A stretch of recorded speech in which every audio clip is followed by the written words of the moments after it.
ஆன்மீக நண்பர்கள் அனைவருக்கும் அன்பு கலந்த வணக்கங்கள்.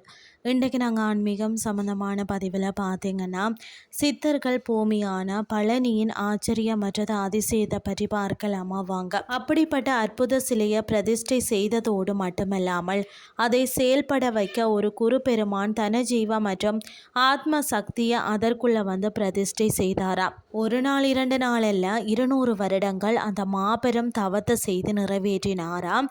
ஒரு துளியும் அளவு தப்பாத துளியும் என்பது அந்த சிலையின் நிர்மாணத்தில் இருந்தது. 18 சித்தர்களின் திறன்களும் அதில் அடங்கி இருந்தது. இந்த உலகின் பெரும் பகுதி அழிவு என்பது இந்த சிலையினால் காப்பாற்றும் அளவிற்கு அந்த சிலையானது அமைக்கப்பட்டது. இந்த சிலை என்ன செய்யும் என்று கேட்டால் ஆச்சரியம் கொள்வீர்கள். நாம் சூப்பர் மார்க்கெட் போன்ற பகுதிகளுக்கு சென்றோம்னு சொன்னால் கவனிச்சிருப்போம், ஒரு பொருளை வாங்கியவுடன் அதை பணம் செலுத்தும் இடத்திற்கு கொண்டு சென்றுதான் அதை காட்டினால் அதில் உள்ள மின்னணு குறியீட்டை அந்த சிஸ்டம் படித்து பார்த்த உடனே அது தொடர்பான அனைத்து விதமான தகவலையும் வெளியே கொண்டு வந்துடும். அந்த நுணுக்கம் தான் இந்த சிலையிலும் பயன்படுத்தப்பட்டிருக்கிறதாம். இந்த சிலையின் முன்பாக யார் சென்றாலும் அது உடனே அவர்களின் என்ன அலைகளை படித்து விடுமாம். அதை அப்படியே திருப்பி பல மடங்காக தந்து விடுமாம். அதை தவிர அதற்கு வேறு எதுவுமே தெரியாது.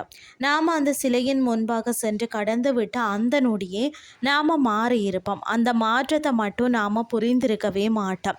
இன்னும் சொல்வதனால் அதை நாம் தான் புரிந்து கொள்ளாமல் அதை பயன்படுத்த தெரியாமல் விழிப்புணர்வு தன்மை இல்லாத காரணத்தால் தான் வாழ்க்கையில் உடல் மற்றது மனநோயால் அவதிப்பட்டு வருகிறோம். செவ்வாயின் கதிர உள்வாங்கம் மைக்ரோ ரிசீவரான இந்த சிலை மட்டும்தான் இந்த பூமியில் நிறுவப்படவில்லை. ஏன்னு சொன்னால் நாமெல்லாம் இப்படி பேசி கொண்டிருக்க இந்த பூமி இருந்திருக்காது. இந்த அளவிற்கு பார்த்தீங்கன்னு சொன்னால் உலகம் குறித்த சிந்தனை செய்த குழந்தை உள்ளம் கொண்ட ஒருவரை இந்த பூமியில் இருந்தால் காட்டுங்களேன்.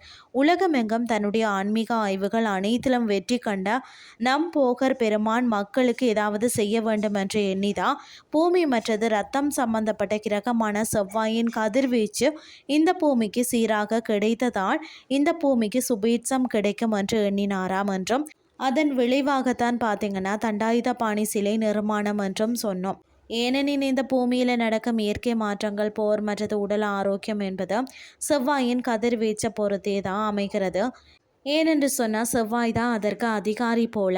அதனால் தான் அதனை சீர் செய்வதன் மூலம் பூமிக்கு நன்மைகள் செய்ய முடியும் என எண்ணினாராம். உலகம் எங்கு சுற்றி ஆய்வு செய்து பார்த்ததில் செவ்வாயின் கதிர்வீச்சு பூமியில் வைத்தீஸ்வரன் கோயில் மற்றது பழனி தளத்தில் மட்டுமே அதிகமாக விழுகிறது என்பதை கண்டறிந்தாராம்.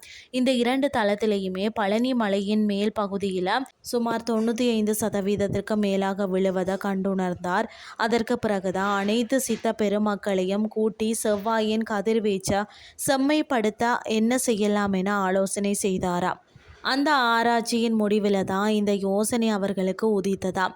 அதாவது பாசானங்கள் மொத்தம் 64, இதில் இயற்கையாக 32, செயற்கையாக 32 பூமியில் கிடைக்கிறதா. அதில் அவர்கள் எடுத்ததோ வெறும் 9 மட்டுமே. அந்த 9லேயும் 4448 மூலிகைகளின் சாரம் அடங்கியுள்ளது. 81 வகை உபரேசன்களின் தன்மை அதில் அடங்கியுள்ளது. இந்த 9 வகையான பாசானங்கள் தனித்தன்மைகள் ஆராயப்பட்டன. ஒவ்வொரு பாசானத்தில் அளவுகள் தீர்மானிக்கப்பட்டன, செய்யப்போகும் முறைகள் தீர்மானிக்கப்பட்டன. இத்தனை விதமான மாபெரும் ஆய்வுகளுக்கு பின்னரே அந்த சிலை நிர்மாணம் செய்யப்பட்டதாம். 9 பாசானங்களும் அதன் விகிதாசாரப்படி கலக்கும் போதும் அது செவ்வாயின் கதிர்வீச்சு அப்படியே உள்வாங்கும் திறனை பெருமளவிற்கு செய்யப்பட்டது. சிலை மொத்தம் 3 அடுக்குகளை கொண்டு செய்யப்பட்டுள்ளது. மேலடுக்கு செவ்வாயின் கதிர்வீச்சை ஈர்க்கும் விதமாகவும், அதன் அடுத்த அடுக்கு அதை கடத்தி உள்ளே கொண்டு செல்லும் விதமாகவும், உள்ளடுக்கானது அதை சேமிக்கும் விதமாகவும் உருவாக்கினார்களாம். மேலும் அதிசயமாக அது கதிர்வீச்சின் தன்மையை சீர்படுத்தி வெளியேற்றவும் செய்ததாம். இதன் அடிப்படை தத்துவம் என்னன்னு சொல்லி பார்த்தீங்கன்னா, செல்போன் டவர், அதாவது எவ்வாறு வெளியில் இருந்த அலைகளை பெற்று நமக்கு கிடைக்க செய்கிறதோ அந்த சூத்திரம்தான் தான் கற்றுணர்ந்த வித்தைகளை மொத்தம் தன் குருவிற்கு பெருமை சேர்க்கும் விதமாக இந்த சிலை செய்வதற்காக போகர் பயன்படுத்தினார் என்றும் சொன்னாலும் மிகையாகாது. இன்றைய ஆன்மீகம் சார்ந்த பதிவு உங்களுக்கும் பிரயோசனமாக அமைஞ்சிருக்கும்னு சொல்லி நானும் நம்புகிறேன். இதே மாதிரி மற்றும் ஒரு ஆன்மீகம் சார்ந்த பதிவோடு உங்களை சந்திக்கிறேன். நன்றி.